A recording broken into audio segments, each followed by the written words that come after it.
Bien, c'est parti. Claire, je te Ouais. laisse l'honneur. Ah oui, bonjour à tous. Donc moi, c'est Claire Charrier. Je travaille à la communauté de communes d'Erdre-et-Gèvres et aussi à la mise en place de cet appel à initiative et donc en lien, en coopération directe avec la Fondation Territoriale 44. Et donc pour le coup, je te laisse, Fanny, te présenter. Merci. Donc, je suis Fanny Lepoire, déléguée générale de la Fondation territoriale 44.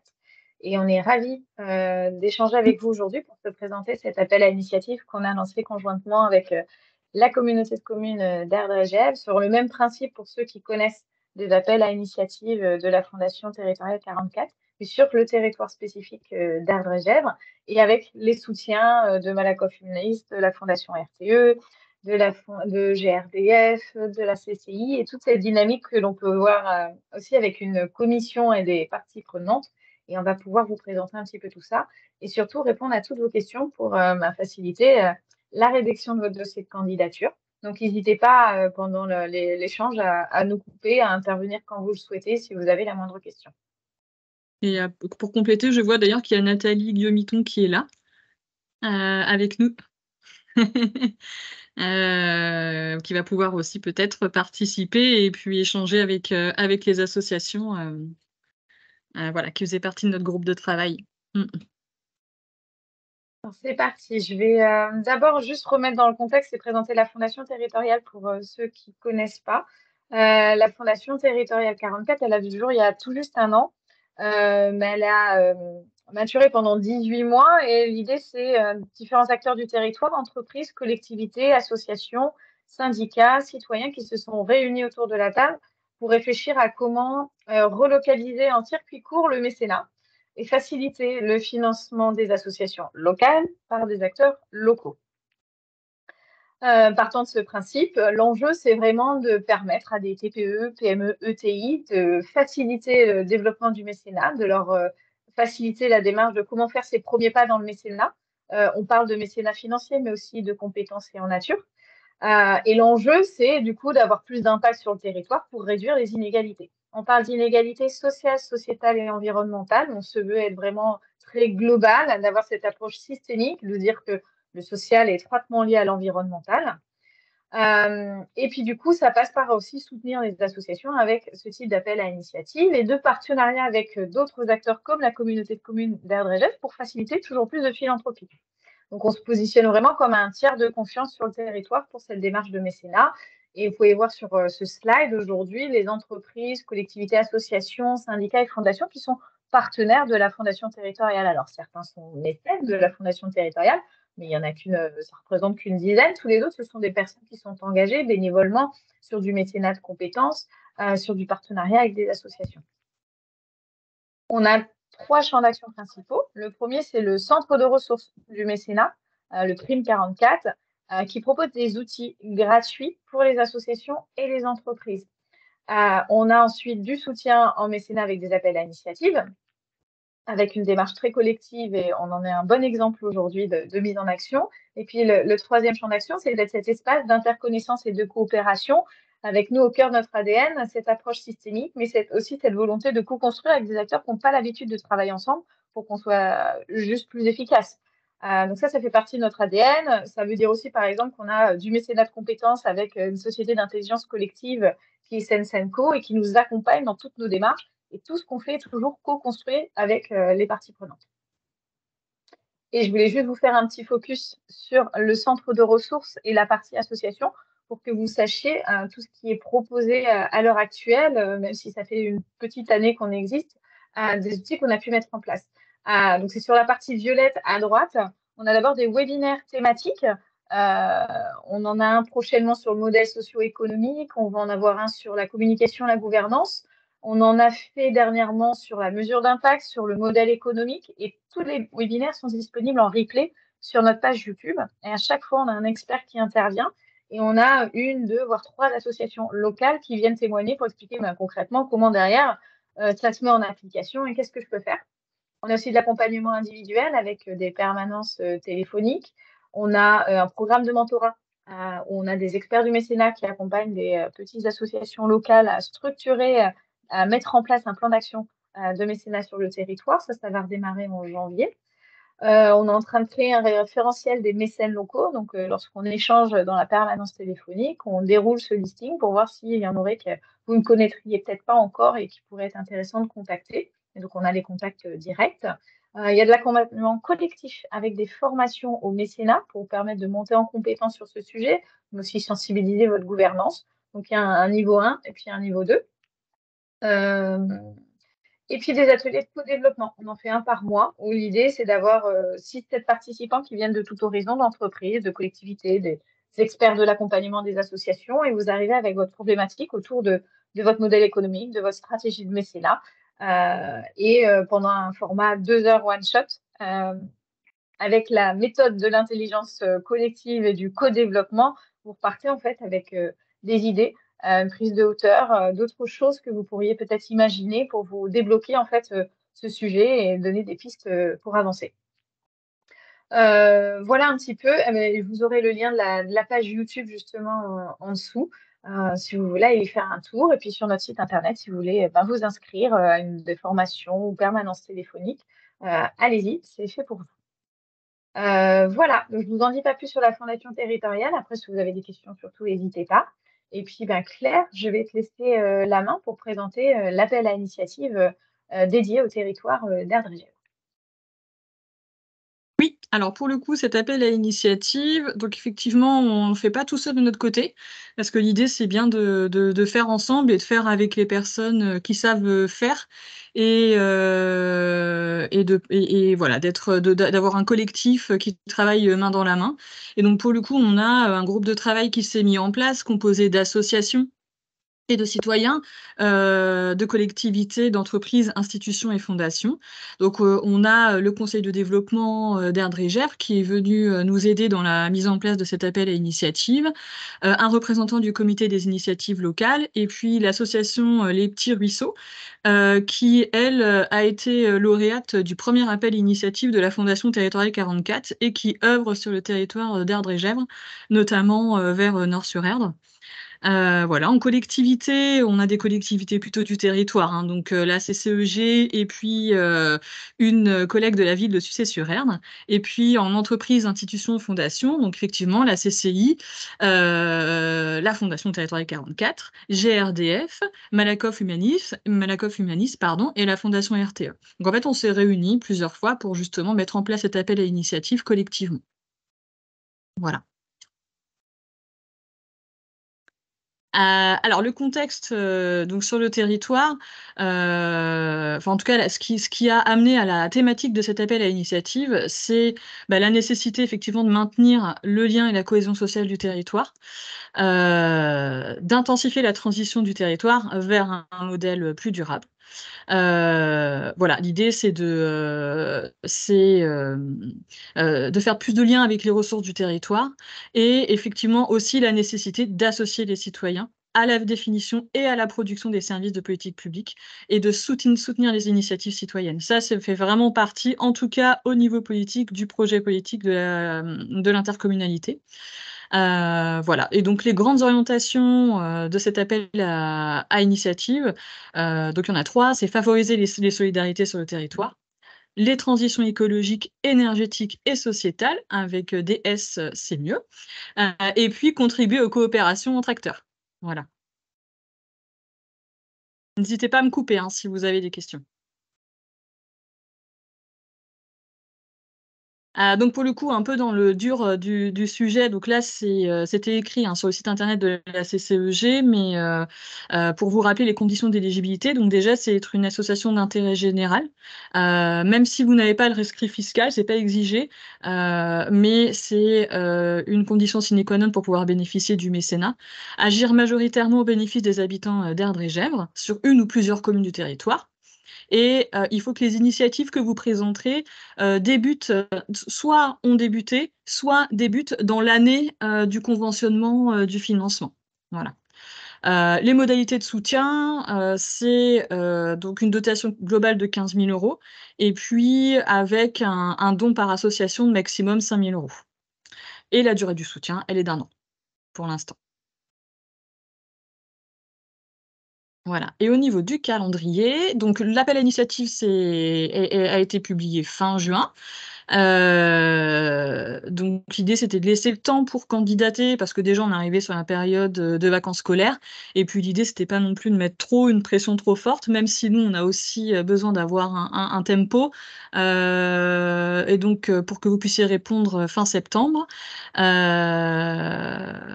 Ensuite, on va avoir une phase de présélection des dossiers, d'analyse des candidatures le 17 octobre, toujours dans le cadre de notre groupe de travail que je vous ai présenté tout à l'heure.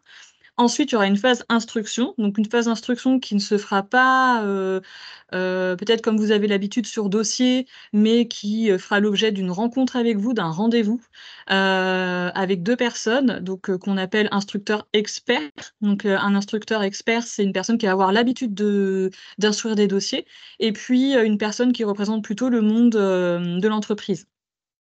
Voilà, donc l'idée, ça va vraiment être d'échanger et ce binôme va remplir un petit dossier, faire une analyse SWOT, pour préparer ensuite au jury final, donc qui aura lieu début décembre, le 5 et ou le 7 décembre, en fonction des projets qui seront passés à la phase d'instruction, en fonction du nombre de projets qu'on aura.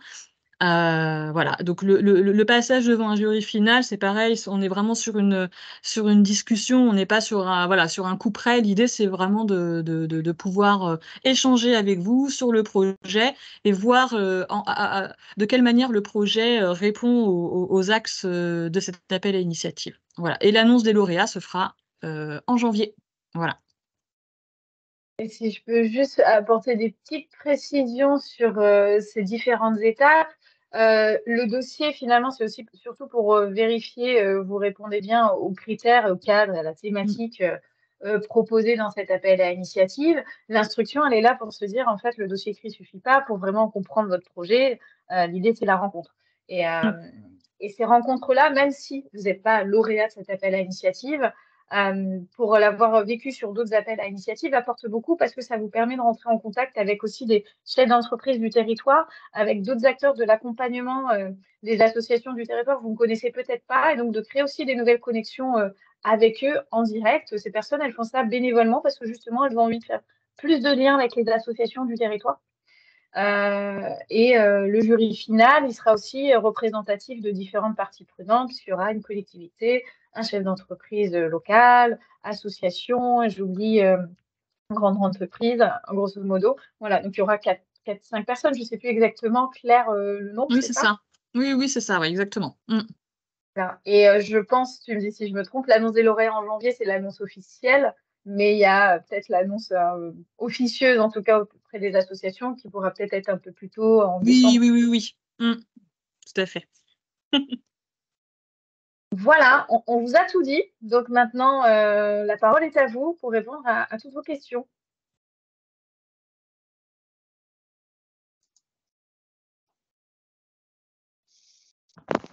Alors, on a une première question sur le fil de discussion. L'aide financière concerne-t-elle l'année 2023 ou 2024?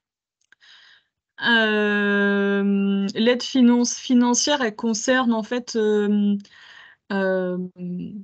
elle concernera votre initiative, qu'elle ait débuté ou pas. Donc effectivement, l'idée, c'est pas de financer une initiative qui a déjà eu lieu et qui est déjà terminée, bien sûr.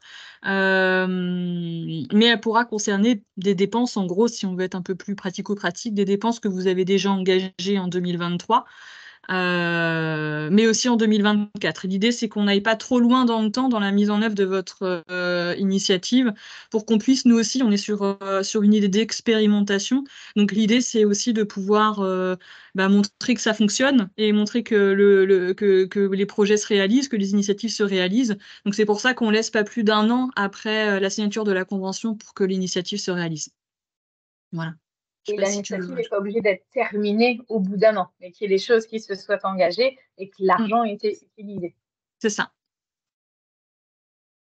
Et il y a une Alors autre non, question dans le dossier, ouais, un il y a une autre. PDF. C'est peut-être juste parce que c'est pour le montrer, mais en fait, une fois que vous avez rempli le petit questionnaire en ligne pour vérifier que vous avez les critères d'éligibilité au mécénat, on vous envoie par email le dossier à remplir sous forme Word. Exactement. En fait, il faut remplir ce petit questionnaire pour savoir si vous êtes éligible au mécénat pour recevoir le dossier.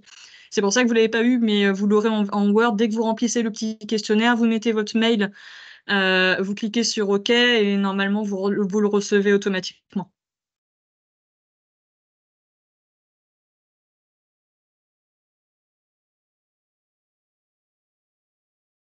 Allez, n'hésitez pas, osez poser les questions, ce sera utile pour tout le monde.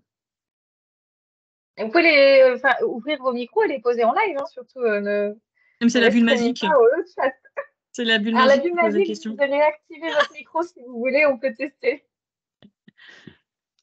C'est bon. Je voudrais juste dire que nous, on est déjà reconnus d'intérêt général. Donc, c'est pour ça que j'avais pas été sur le petit fichier confirmé, puisqu'on a eu la validation fin juillet des impôts, du rescrit fiscal. Donc, je vais y aller. En fait, là, c'est là pour confirmer, que vous nous dites que vous remplissez bien. Ouais, ok, et je récupère. D'accord, très bien, c'est ce que je voulais savoir. Okay, très bien. J'éteins mon micro pour l'instant. Alors, il y a une autre question. La coopération peut-être avec une collectivité, voire plusieurs. Ah, il va falloir nous préciser ça. Laurent, je vous invite à prendre votre micro, s'il vous plaît. Bonjour. Oui, la question, c'est si on a un projet au sein d'une collectivité, comme vous parliez de coopération entre acteurs, est-ce qu'un projet collectif peut être fait avec des collectivités? Quel est le rôle de la collectivité dans ce projet? Flécher le public. Alors, je ne sais pas si c'est le moment de rentrer dans le détail du projet. Non, mais... En fait, c'est un projet d'inclusion numérique, hein. Aujourd'hui, on travaille avec la collectivité de Sucé-sur-Erdre et de Saint-Marc-du-Désert. On accompagne l'ensemble des citoyens sur leur autonomie numérique, notamment sur la question de l'accès aux droits. Aujourd'hui, il y a un financement partiel, notamment via les chèques haptiques. Chèques haptiques donc, qui sont fléchés par le conseil départemental de Loire-Atlantique. L'expérimentation va cesser fin 2023. Et donc, c'est cette initiative d'autonomisation de l'ensemble des administrés. En fait, c'est la coopération avec ces collectivités, ce sont les CCS aujourd'hui avec qui on coopère, et notamment ils sont sur la question de la mobilisation et de l'identification des bénéficiaires. Et donc, c'est présenter un projet commun et avec la ville et avec les deux collectivités et l'association. Et c'était aussi d'où la question sur 23-24. On a expérimenté en 23, on peut montrer que cela fonctionne. On va manquer de financement sur 24. Et est-ce que du coup, ça peut rentrer dans ce cadre-là? Très clairement. Merci. En regard des éléments que vous fournissez, ça me paraît pas poser problème du tout. OK. Très bien. Merci bien. Mais Claire, tu peux compléter si ça t'interroge ou pas, je ne sais pas. En tout cas, dans le cas du mécénat, il n'y a pas de souci. C'est des copartenaires, des cofinanceurs, voilà. Oui, c'est ça.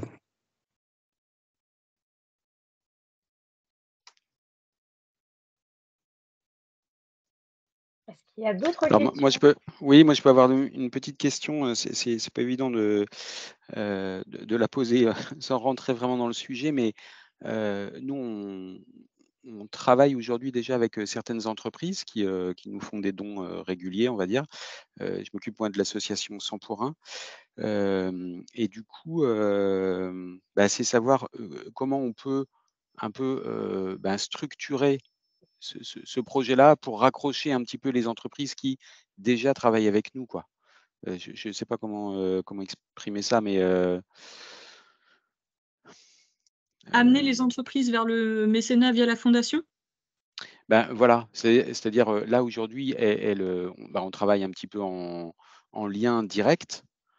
Savoir est-ce que ça peut être intéressant, utile de raccrocher du coup les entreprises à un mécénat plus global. Je sais pas encore comment trop et ça peut se matérialiser, quoi. Peut-être qu'il faut, on n'a pas encore bien réfléchi nous au sujet qu'on pouvait proposer, mais disons on travaille déjà avec des entreprises.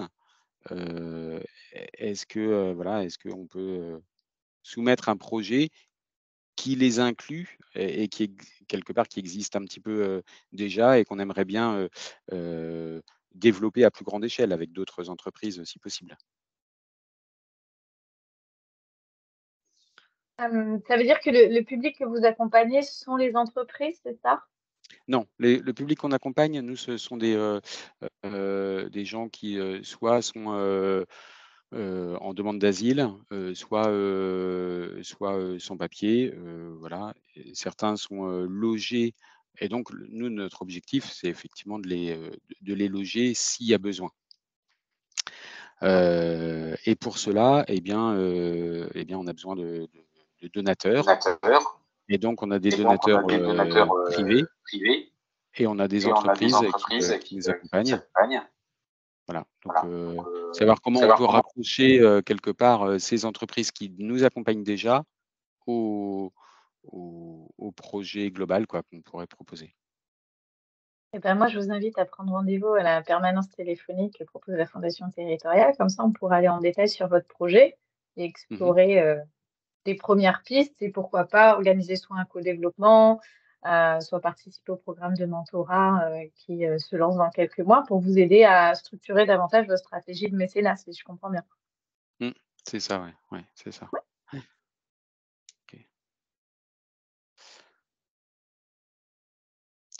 Oui, je réfléchis en même temps, je suis désolé, c'est un peu. Non, allez-y, cet espace est là pour ça.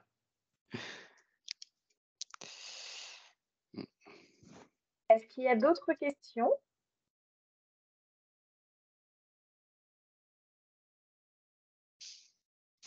Est-ce que Claire, tu voulais éventuellement qu'on déroule le dossier de Oui. remplir? Je ne sais pas si un certain nombre d'entre vous l'ont regardé. Oui, on peut faire ça. Par contre, moi, je suis toujours contrainte par le fait que je puisse pas partager. Malheureusement. Elle ne peut pas partager. Attends. Je suis désolée. Donc là, on parle du questionnaire Du qu'on n'a dossier pas de encore candidature. reçu. Non, Voilà, le dossier, après avoir renseigné justement le mini questionnaire avec les 3 questions Voilà. sur le site internet. On accédera à ce fameux questionnaire, d'accord. Ouais. Et généralement, vous recevez un mail en fait de réponse quand vous répondez à ce mini questionnaire. Vous renseignez votre mail, vous cliquez sur OK, vous avez un mail en retour. Et en fait, le dossier de demande de subvention, il se fait en cliquant sur un lien et là, vous avez le document Word. Je sais que tout le monde ne clique pas forcément sur ce lien-là, donc moi, à chaque fois, je renvoie un mail pour savoir si vous l'avez bien reçu et je vous renvoie le dossier. Ok.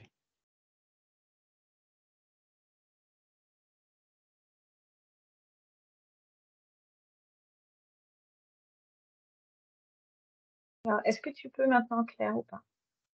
Comment? Non. Tu peux maintenant. Non, toujours pas. Petite question subsidiaire en attendant. Vous parliez d'une dotation de 15 000 et vous avez parlé d'un second montant de 5 000. Est-ce qu'il s'agit d'un prix du jury? Comment ce montant est-il attribué supplémentaire? Merci. Alors non, en fait, c'est la dotation globale aujourd'hui, elle est de 15 000 €. En gros, c'est le montant que la CCEG met pour cet appel à initiative. Donc la subvention que vous aurez, en gros, n'ira pas au-delà de 5 000 €. Mais il n'y a pas une subvention en plus de 5 000 €. En fait, il y a une dotation globale de 15 Mmh. et chaque asso peut recevoir jusqu'à 5 000 €. Ce qui veut dire que vous soutenez 3 initiatives. Voilà. Ou plus en fonction. Si la dotation est moins de... Ou si elle est Moins de de moins de 5 000. D'accord, très bien. Ou si la fondation a réussi à mobiliser du mécénat supplémentaire sur l'appel à initiative, peut-être aussi? c'est plutôt pour les années suivantes. D'accord.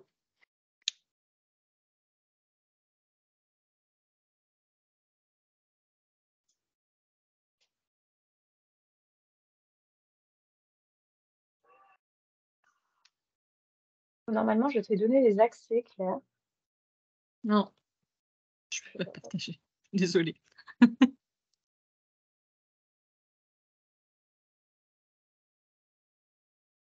Sinon, est-ce que tu veux me le renvoyer vite fait par email? Ou dans le chat, d'ailleurs.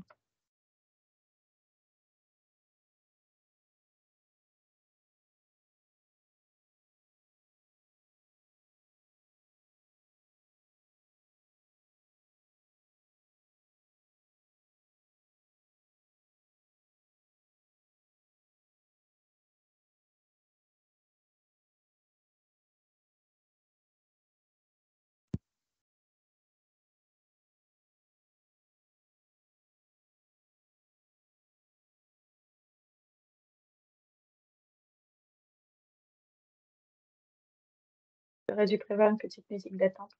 Mmh. C'est bon, je te l'ai envoyé.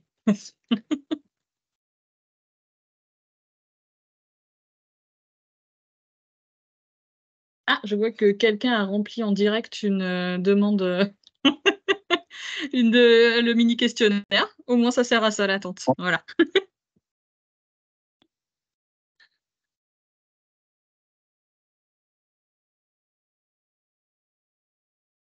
Et voilà.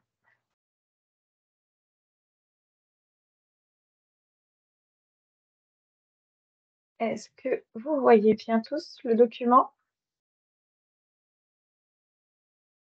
Oui. Oui, c'est bon. Ok, parfait.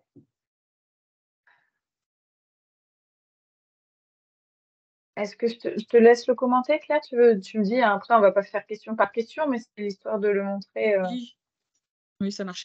Alors, c'est un dossier en plusieurs. Il y a plusieurs, comment dire, plusieurs blocs. Un bloc plutôt présentation de l'initiative.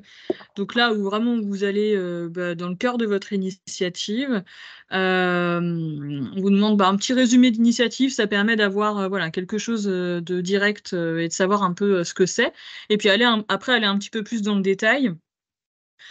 Et puis pouvoir répondre aussi aux questions qui nous intéressent sur le besoin local. Ça, c'est une question qui est ressortie dans la mise en place de cet appel à initiative. L'échelle d'intervention aussi qu'on demande. Le public cible, si vous accompagnez des personnes, quel est le public que vous accompagnez?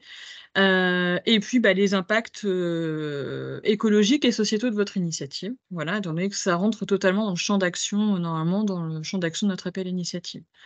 Après, il y a le bloc coopération et lien avec les acteurs du territoire. Donc, on en a parlé tout à l'heure. Et effectivement, c'est on va dire, un critère, hein, ce sera un critère de sélection des initiatives, cette coopération et lien avec les acteurs du territoire. Et après, le Il est bloc plutôt. important que. Pardon. Ah, vas-y, je t'en prie. Oui, il est important que votre initiative, on puisse avoir connaissance qu'elle est réalisée en connaissance d'un écosystème et en lien étroit avec cet écosystème existant. Voilà. Et après, on est plutôt sur la partie, le bloc présentation de l'association. Voilà, avec les infos classiques qu'on demande dans les demandes de subvention. Voilà, le nombre de salariés, le site internet, le budget global de l'association, et puis aussi expliquer un peu comment vous fonctionnez, notamment surtout dans la gouvernance, voilà, comment vous prenez vos décisions. Et après, on est plutôt sur le budget de l'initiative, avec un exemple de plan de financement que vous pouvez renseigner. Mais vous pouvez aussi tout à fait mettre, vous, si vous avez déjà un document tout fait, mettre ce document tout fait, voilà, sur le budget d'initiative. Il n'y a pas une nomenclature de base obligatoire Non. et l'initiative peut être le projet de votre association. Ce n'est pas forcément un projet à part. Voilà, en plus, après, on est plutôt sur voilà, les coordonnées de l'association pour pouvoir vous recontacter, prendre les rendez-vous qu'il faut. Et puis après, des questions supplémentaires qui nous permettront de pouvoir aussi, voilà, si on continue cette expérimentation, de faire encore mieux l'année prochaine. Voilà, les difficultés que vous avez identifiées. Et puis aussi, si vous avez d'autres besoins que des besoins financiers, pour justement pouvoir peut-être aller chercher du mécénat de compétences, du mécénat en nature, enfin voilà, d'autres types de mécénat que le mécénat financier. Voilà. Je crois qu'après, on est. Voilà, après, votre avis nous intéresse, et puis les pièces jointes nécessaires à la demande de subvention. Donc, tout ce qui concerne, en gros, la partie administrative en lien avec votre association, la déclaration au journal officiel, les statuts ou les projets de statut, et puis les membres du CA. Voilà. Et le budget prévisionnel, si vous avez un document spécifique. Voilà.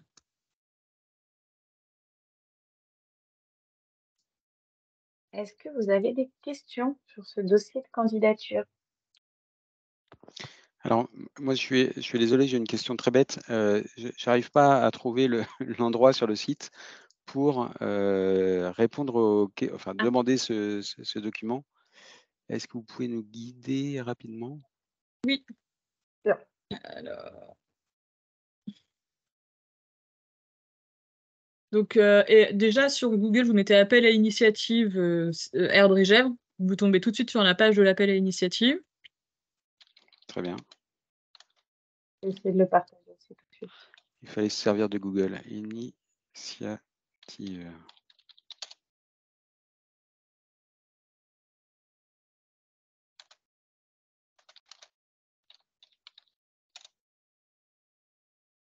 Donc, vous tombez sur le site de la CCEG, en fait, et sur la page dédiée à l'appel à l'initiative. Ok, parfait. Et après, vous baissez un petit peu. Donc là, vous avez Compléter toutes le les... Voilà. questionnaire, là. Exactement. Et il y a le remplir le formulaire en bas de page. Remplir le formulaire pour vérifier son éligibilité. Ou, Ok. ou au début de page aussi, effectivement. Oui, c'est ça, j'ai trouvé. Ça marche beaucoup. Merci beaucoup, excusez-moi. Pas de problème. C'est un webinaire pratico-pratique, donc c'est très bien. Voilà.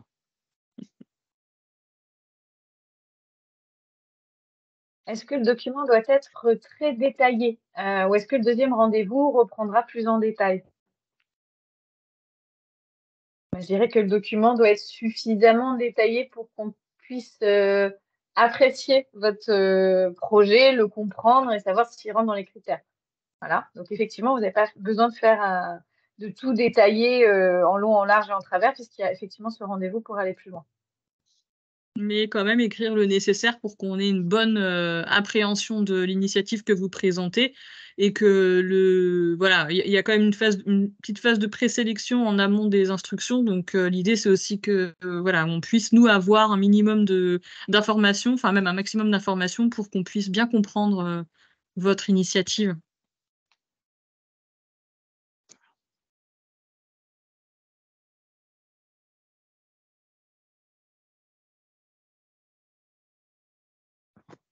Nous avons une ou deux dernières questions.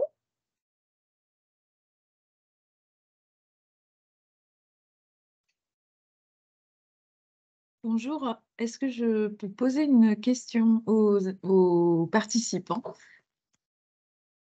Je me présente, je suis Marie Brazeau de la communauté de communes, je suis une collègue de Claire et je m'interrogeais à ce stade, est-ce que vous rencontrez des freins à remplir à postuler, je veux dire, sur cet appel à initiative? Est-ce que vous pensez que vous allez le faire ou pas? Et pour quelles raisons? Moi, je veux bien m'exprimer. Je ne sais pas si on m'entend. Oui, on vous entend. Je suis Aurore Perrol et je représente l'association Bien-être solidaire. Et effectivement, on a vu cet appel au mois de juillet et on a commencé à le remplir ce matin. On est 5 personnes dans le membre du bureau, comité technique. Ça nous demande du temps, effectivement. On est tous des bénévoles et ça demande du temps. Néanmoins, on va le faire, on va aller jusqu'au bout, mais c'est vrai que ça demande du temps. Voilà, pour mon avis. Et c'est moi qui posais la question voilà, est-ce que ça doit être détaillé, parce que c'est effectivement cette question qu'on s'est posée ce matin, toutes les 5 en remplissant jusqu'où on va dans l'explication. Donc j'ai eu ma réponse. Et pour le coup, n'hésitez pas à mettre en commentaire. Oui. En fin de dossier, on pose ces questions-là pour avoir vos retours et puis pouvoir s'adapter aussi. Est-ce qu'à ce stade, il y a d'autres retours? Oui, Didier? Oui, c'est Anne Faller de l'association LVH. Je suis désolée, hein, j'usurpe l'identité de mon mari. Donc moi, c'est juste pour signifier qu'on est en train de remplir le dossier. Moi, j'avais une question, mais je me suis permis d'appeler Claire Charrier à l'ampleur de l'initiative. On a une petite association. Ah, on n'a pas entendu le tout début de votre... Donc oui, moi, ma question, quand on a commencé à remplir, c'était savoir si l'aide était portée sur, quelle que soit l'ampleur de l'initiative. Nous, on est une petite association, pas très développée encore, et du coup, c'était savoir si pour des petites actions, ça valait le coup de faire la demande, est-ce qu'elle serait prise en compte, ou s'il fallait quand même une initiative d'envergure assez grande. Mais il me semble que du coup, on peut se permettre de faire la demande, d'après ce que je comprends, si on rentre dans les critères de coopération avec les acteurs et puis tout ce qui est social et environnemental. Donc, je vais continuer de remplir mon dossier. Tout à fait. Merci beaucoup en tout cas. Je pense qu'on peut peut-être même préciser dans le contexte historique, c'est justement parce qu'il y avait des évolutions sur certains programmes de financement public qui étaient trop contraignants pour les petits projets associatifs. Et que ça, c'était une démarche justement pour aller davantage vers des petites structures. Donc, oui, tout à allez-y. fait. Merci beaucoup.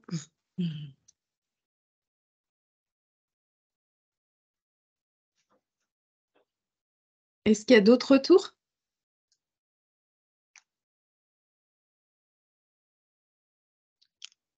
Oui, moi j'ai une question. J'entends parler de petites, moyennes, grosses structures. Qu'entendez-vous par petite structure?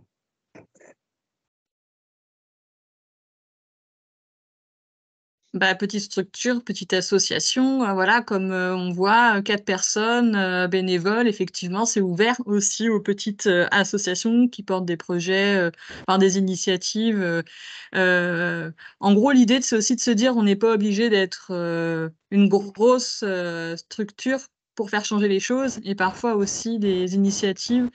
Peu importe l'initiative, tant qu'elle rentre en gros dans le champ d'action de l'appel à initiative et qu'elle elle œuvre en faveur des transitions écologiques et sociétales sur le territoire d'Erdre-et-Gèvres, elles peuvent répondre à cet appel d'initiative. Et justement, l'idée, c'est pour ça qu'on vous a présenté le dossier de candidature, c'est de faire on a fait un dossier qui nous paraissait malgré tout simple à renseigner par rapport à d'autres dossiers qu'on peut voir de financeurs classiques, pour que tout le monde puisse y répondre, et pas que les assos qui ont l'habitude de faire des demandes de subventions, en gros. Je ne sais pas si ça répond vraiment à votre question. Si, ce qui était sous-jacent derrière, c'était en fait, ce qui induit, c'est vraiment l'initiative qui est soutenue et pas forcément, alors c'est pas la structure qui va l'apporter cette initiative, mais c'est l'impact social et environnemental recherché. Et il n'y a pas de priorité qui est donnée à quelle que soit la taille de l'asso. Non, on est vraiment sur la qualité de l'initiative au regard du champ d'action, voilà, qui a été de l'appel à initiative, au regard des transitions écologiques et sociétales. Merci. Si je peux compléter, ça vient aussi d'un constat que des petites assos, des fois, ont besoin d'un petit coup de pouce pour développer une initiative et qu'il n'y avait pas ça de manière... c'était pas existant sur le territoire. Voilà. C'était aussi ce... Et il y a un enjeu aussi à... Enfin, vous avez vu que là, c'est une première année, c'est une expérimentation.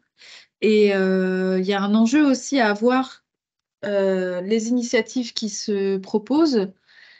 Et c'est comme ça qu'on pourra peut-être remobiliser aussi les élus sur le sujet et aussi les entreprises, le mécénat. Donc c'est vrai qu'on est sur un premier avec une enveloppe qui n'est pas énorme, mais qui pourrait se déployer peut-être si vraiment si on voit que ça suscite, ça permet à des associations ou enfin en tout cas des structures de déployer leur action qui ont un impact sur le territoire. Hein, Claire, je ne me trompe pas en disant ça? Non.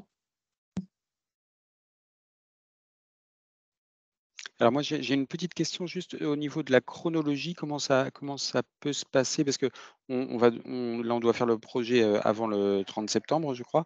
Et du coup, on n'aura pas rencontré encore les entreprises potentiellement qui veulent s'inscrire dans du mécénat. Comment ça peut s'articuler en fait cette rencontre avec les entreprises? C'est ça surtout qui me...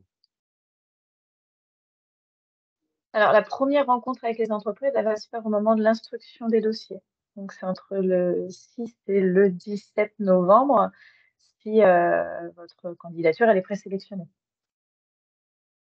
D'accord. Et du coup, vous présentez en fait les initiatives auprès des entreprises partenaires, c'est ça?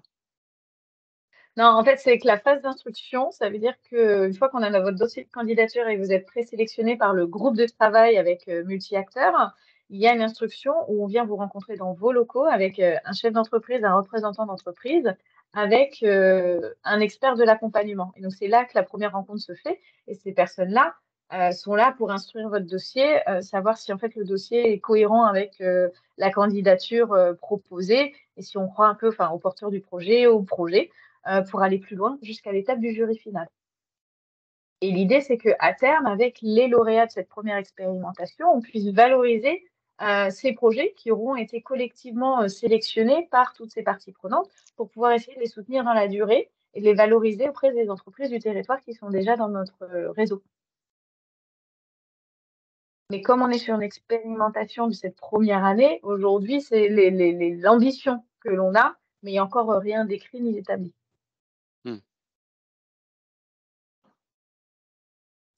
Je comprends.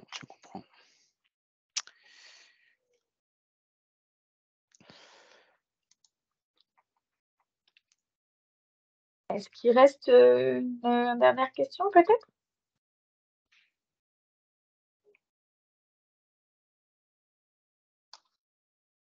Eh bien, si tout est clair pour tout le monde, on va vous souhaiter bon courage pour remplir le dossier et on a hâte de pouvoir lire vos candidatures. Et n'hésitez pas à m'appeler si besoin. Je suis disponible et mon numéro est sur le site internet. Voilà. Si vous avez la moindre question, voilà. Si vous avez des questions sur le mécénat aussi, il y a le site internet de la Fondation Territoriale 44. Il y a déjà énormément d'informations sur ce site internet et je crois qu'il y a aussi les numéros de téléphone si vous avez besoin. Voilà.